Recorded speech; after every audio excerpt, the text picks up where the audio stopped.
SCP-166, just a teenage Gaea.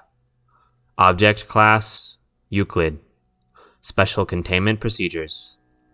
SCP-166 is contained in Biocontainment Zone C at Site-19, which has been modified to include a hermetically sealed antechamber and an industrial-strength air purifier. Containment staff must wear the specially designed 166 biohazard suits at all times when inside SCP-166's containment area.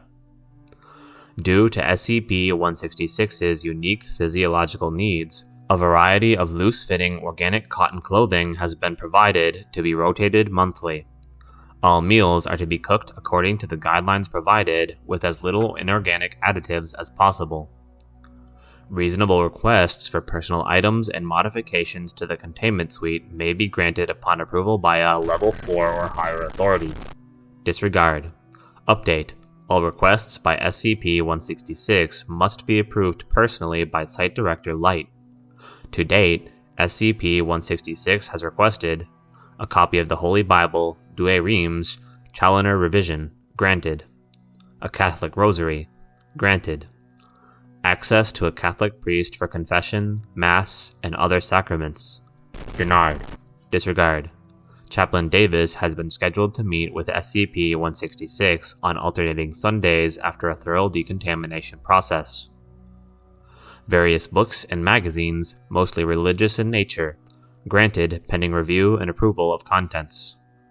A telephone with which to contact the abbess of the Our Lady of Mercy Convent in County Galway, Ireland. Denied. Granted. Disregard. Overruled by order of Site Director. Denied. Description: SCP-166 is a European female human in its late teens with ungulate features, possessing antlers, hooved feet, and a short tail reminiscent of Rangifer tarandus, common reindeer. Despite these obvious abnormalities, DNA analysis reveals no abnormal genetic traits.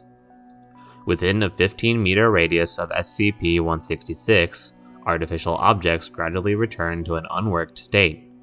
Higher complexity objects like electronics or vehicles are affected quicker, with degradation of their metallic components causing catastrophic structural failure in a matter of hours. Rudimentary materials, such as stone buildings or products made of organic materials, decay at a virtually imperceptible rate. Within the same radius, plant life will begin to sprout, often growing in improbable places such as out of security cameras or ID scanners. SCP-166 possesses a possibly anomalous sensitivity to artificial materials and pollutants, with inhalation or contact causing pressure ulcers and symptoms of acute asthma attacks. In one case, physical proximity to a smoker caused SCP-166 to undergo a severe asthma attack, even though the doctor at the time had not smoked a cigarette for 3 weeks. Discovery: SCP-166 was discovered at the Our Lady of Mercy Convent in County Galway, Ireland, where it had lived since infancy. SCP-166 was confirmed by a defecting Global Occult Coalition agent to be the child of Threat Entity 9927-Black, the Goddess, also known as SCP, who was terminated by a GOC strike team in what would be known as the Cornwall Incident. Recovered GOC documentation. Threat Entity Database Entry. Threat ID: KTE 9927-Blackchild, the daughter. Authorized Response Level 4, Severe Threat.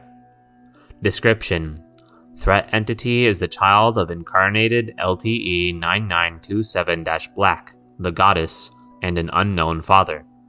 While it strongly resembles its mother and shares its animalistic features, it lacks the extreme bestial appearance of 9927-Black. Possesses minor chlorokinetic abilities, but primary reason for threat entity classification is the instinctive knowledge and eligibility to enact occult procedure Clockwork Blackchild Havila, a worldwide ritual working that would irreversibly regress human civilization to Neolithic standards. Strike Team Lancelot neutralized 9927-Black in England during an operation which would later be known as the infamous Cornwall Incident, but were unable to confirm the liquidation of 9927-Blackchild due to the death of the strike team leader, Agent Ukulele. Ukulele was posthumously awarded the Silver Aegis for his lifelong service to humanity. Liquidation. Threat entity is not known to possess any defensive abilities. Terminate with extreme prejudice. End documentation. The agent had refused to terminate SCP-166, instead smuggling it to a Catholic convent in County Galway, Ireland. It lived there until the age of 12, at which point a visitor to the convent accidentally witnessed SCP-166 and reported it to the authorities. The agent then contacted the Foundation, agreeing to share GLC intelligence in return for the guaranteed safety and containment of SCP-166. Further details are classified. Addendum 166.1 Chaplain Davis Biweekly Interview. Davis: Good morning, child. SCP-166: Good morning, Father. Davis: As usual, I have to remind you that due to our environment, the seal of confession will not take place unless specifically invoked. Even then, details of our conversation can be unsealed if they're determined to be essential. Understand? SCP-166 nods. Davis: Excellent. Now, how are you doing? SCP-166: Good. One of the staff told me about Benedict yesterday. Is that true? Davis: Ah, yes, that was rather unfortunate, but it does make sense. He was rather old, even when he first took up the position. Now he can rest, knowing he served the church well. SCP-166: Do you know who's going to replace him? Davis: Speculation has abounded, but it could be anyone. These times are difficult, after all, with all the recent controversies. They may want a fresh face to represent the church, or they may go with the man who's dedicated years of his life. Who knows, they may even pick a working-class man.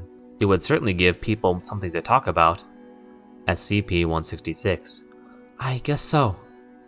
SCP-166 and Davis sit in silence. Davis: I'm sensing a question arising, child.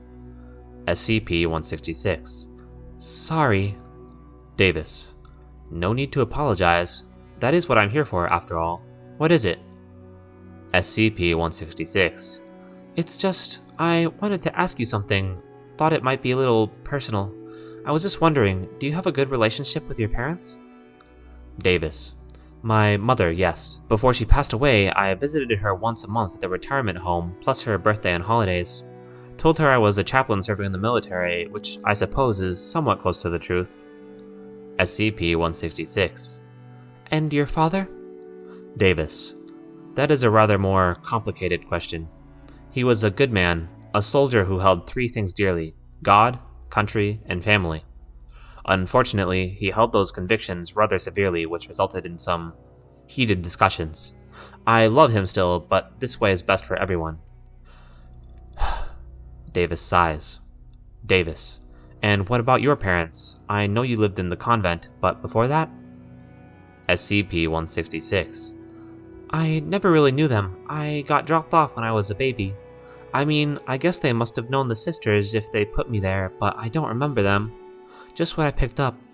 They mentioned my mother a bit, before they realized that they should watch what they say about me. I think they said something about her being a goddess? Which obviously wouldn't be true. She must have been some sort of spirit, but she must have been something if I ended up looking like this.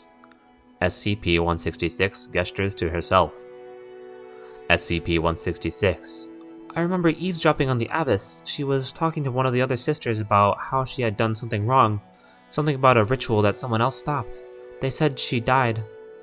Davis: I'm sorry for your loss.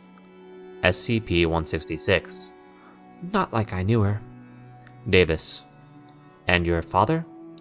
SCP-166 hesitates. SCP-166: I don't know. He must have been the one who dropped me off at the convent, but why there? Why didn't he take me with him? Davis: I'm sure he had his reasons.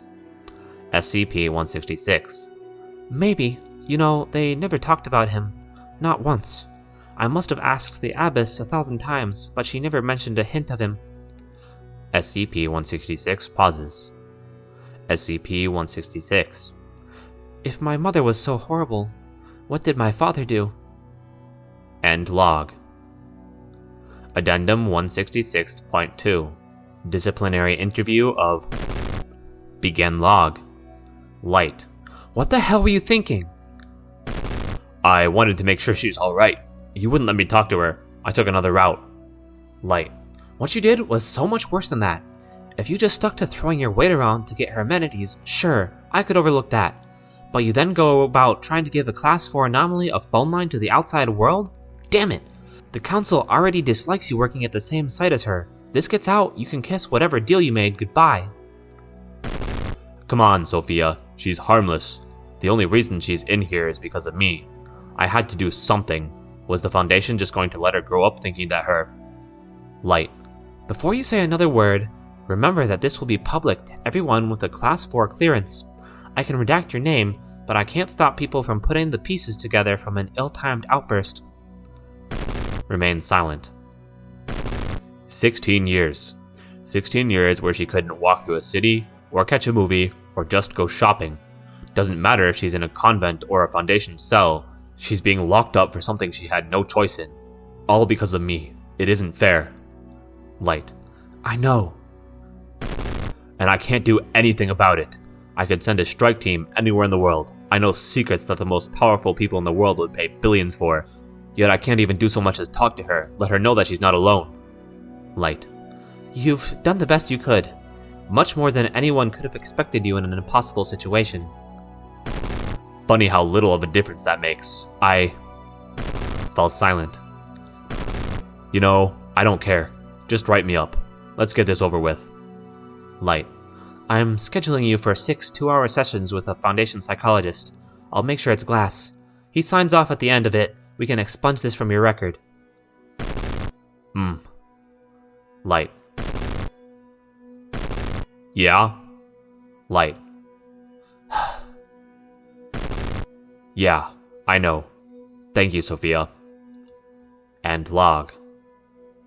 On May 8th, 2013, the following note was discovered within SCP-166's containment area.